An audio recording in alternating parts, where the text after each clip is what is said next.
São muitas perguntas, dúvidas, inquietações a respeito da vida. Só o fato da gente existir já gera toda essa questão, muitas vezes conflitos, muitas vezes nos tira do sossego. Quem nunca pensou? E quando a gente morrer, a gente vai pra onde? A gente vai se reencarnar, desaparecer pra sempre, ir pra um bom lugar, ser comido? Aquela famosa questão de onde viemos, para onde vamos. Isso desde os primórdios, que vem sendo refletido e até agora não há uma resposta definitiva. É tanto que, ao longo do tempo, foram sendo construídas várias crenças filosóficas, religiosas, ciência e entre outras questões. E diante disso, a gente pode se perguntar qual é a verdadeira, qual é a falsa e tudo mais. Partimos de uma ideia de que a gente tem que seguir aquilo que a gente se identifica, aquilo que nos faz bem, que a gente tem aquela iluminação. Porque, mesmo que é difícil encontrar uma verdadeira ou uma falsa, não é à toa. Existem várias religiões, várias crenças, não crenças, enfim, várias filosofias de vida.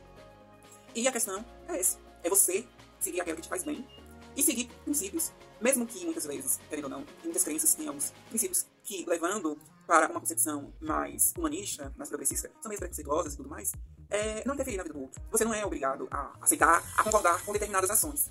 Mas é importante ter empatia, ter o respeito com os outros. Porque, querendo ou não, vamos ter que conviver uns com os outros. E não adianta nada. O mundo, a humanidade, ia fluir muito mais se todos tivessem isso.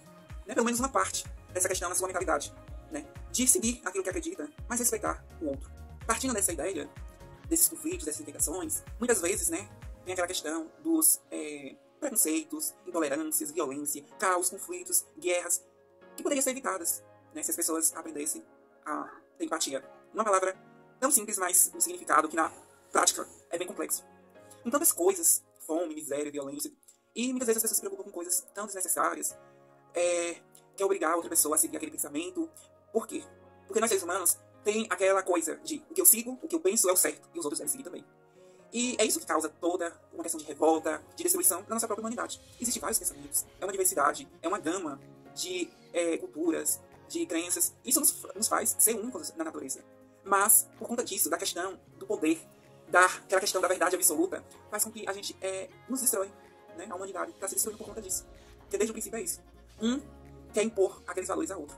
E hoje é você que está impondo. Amanhã pode ser um outro grupo, né, que foi marginalizado e está impondo a você.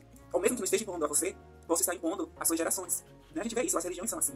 Um dia está no poder, amanhã perde o poder, e aí de perseguidos, né, de perseguidores passam a ser perseguidos, né, de opressores passam a ser oprimidos.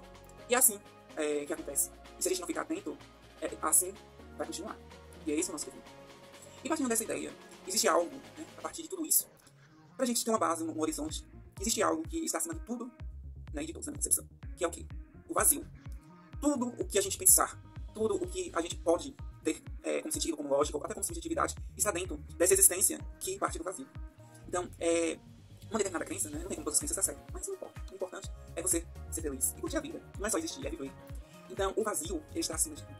Né, e a partir do vazio, foi criado. Não sei se foi por um Deus, por uma entidade cosmológica, por deuses ou deusas, aí vai depender da sua religião.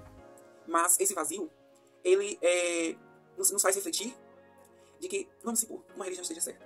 As outras religiões, elas têm uma base, pode ser mais fortes ou não, né? São ali um pouco parecidas no pensamento, mas aquela religião que está certa, aquele Deus, aquela entidade, aqueles deuses, aquelas deusas, enfim, elas têm uma limitação. Ela não é maior, não é superior ao infinito. Então nós somos prisioneiros da própria existência. Porque o infinito, ele sempre vai ser superior ao vazio, né, dessa concepção de infinito, a qualquer ser divino que exista. Então, se existe um ser divino ou seres divinos e a gente somos obrigados a seguir eles, é uma prisão.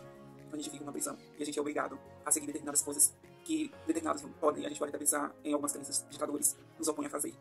E eu prefiro seguir essa lógica agnóstica, porque não tem como provar a existência de nenhum deus, de nenhum deuses ou deusas, ou da não existência deles. Não tem. E muitas vezes gera conflitos com pessoas, né, céticas, ateias, enfim, que por essa questão. Como eles ficam falando que Deus não existe e ficam falando questão da Bíblia, fica tem essa agonia toda de ficar discutindo sobre a Bíblia. É porque a nossa vida, muitas questões são postas por meio desses princípios que estão na Bíblia, né, no nosso caso, das sociedades ocidentais. Assim como ali no Oriente Médio, o islamismo, né, toma de conta, ao Corão, acho que é isso. Enfim, então a gente, a partir do próprio livro, a gente não, eu já estou me incluindo, mas assim, as pessoas mais céticas, elas acabam demonstrando algumas contradições que existem. E aí cabe a gente estudar. E o conhecimento é isso, questionar e questionar. Do mais, paz, amor e luz.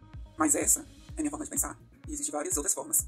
E ninguém é obrigado a concordar com ninguém. Mas graças que a ciência está bem avançada e que a base pelo menos em boa parte, né, das sociedades, como a nossa, parte da ciência, graças que nosso Estado é laico. Claro, a gente tem muitos princípios morais, éticos, que partem das concepções cristãs. Não tem como a gente se desgrudar de tudo, né? Por exemplo, entre viver em uma sociedade cristã e uma sociedade islâmica, eu prefiro, na maioria das vezes, eu acredito que em quase 100% em uma sociedade cristã. Porque, apesar de tudo, tem os fundamentalistas, tem os conservadores mais próximos desse fundamentalismo, extremismo, enfim. Mas também tem os moderados, tem os humanistas e tem até progressistas, né? Cristãos mais progressistas. Não tem os liberais, os costumes, mas, enfim, tem toda essa questão aí. E na sociedade islâmica, em algumas outras sociedades, é mais complicado, né? A religião está muito presa ao Estado e isso atrapalha muito. E, inclusive, essa parte, né, de fundamentalistas, de extremistas, os próprios cristãos, como qualquer religião, tem que ter cuidado, né? Porque quando você, às vezes, diverge, mesmo estando ali, fazendo parte daquela crença, você acaba sendo perseguido também. Os islâmicos também, claro, que tem aqueles mais moderados, aqueles que chegam um pouco ali da casa dos humanistas, mas não é tão um pouco repetido, mas enfim, humanista como os cristãos, né? E partindo de tudo isso, de tantas confusões por conta de você ter aquela paranoia da verdade absoluta, né? Do sistema querer impor esses valores, esses princípios, que você tem que seguir aquilo e aquilo outro, essa agonia toda, gera também as depressões, as dependências, né, químicas, enfim, os suicídios, por conta disso, né? Por certas coisas, por você querer seguir uma crença, se identificar com uma crença diferente daquela que seus pais te impõem, né? Aquela ideia dos pais criar muita expectativa dos filhos, ou acreditar que os filhos vai ser modelos, né, deles. Aquela coisa, né, que inclui a questão da comunidade LGBT, então, e tantas outras coisas. Uma profissão que os pais queriam que os filhos seguissem, o filho não quer, os pais não concordam. Então, assim, são várias questões, e a gente tem que ter muito cuidado, porque a religião, as crenças, a filosofia de vida interferem muito em nossas vidas, mais do que a política. Enfim, a política é um complemento, né? A condição sexual é um complemento, que inclusive a religião barra nessas questões, né? Nessas questões interfere e não tem como ali não estar agregadas, mas a gente tem que buscar, tentar ser, muitas vezes, um pouco imparcial, né? E é isso. A mensagem que fica de paz, de empatia, de respeito, de tolerância, da gente saber os momentos do debate, né? Porque, enfim, e não do embate. Porque tem momentos que são propícios pra você dar sua opinião, tem momentos que não é. Tem gente, por exemplo, que entra em uma rede que sabe que propaga determinado pensamento, e você já sabe que é contra, mas aquele pensamento de forma direta não tá infringindo, vamos dizer, a lei, não tá, enfim, infringindo diretamente a sua vida. Então, pra que você ir lá, perder seu tempo, discutir? Mas quando você, sei lá, a pessoa tá chamando você pro debate, ou tá infringindo alguma lei, tá fazendo preconceito, discriminação, aí é outro caso. Mas, é isso. Vamos lutar para um mundo melhor, né? Ajudar as pessoas, enfim. Vamos nos importar com o que realmente importa, para o bem-estar de todos e todas. E vale destacar também que somos moldados pelos nossos pensamentos diante do que achamos certo, né? Do que julgamos estar vendo, de nossas crenças, de nossas tradições. E como o guru Nanak dizia, antes de virar um muçulmano, sikh, hindu ou cristão, assim como qualquer outra crença, enfim, devemos virar seres humanos primeiro.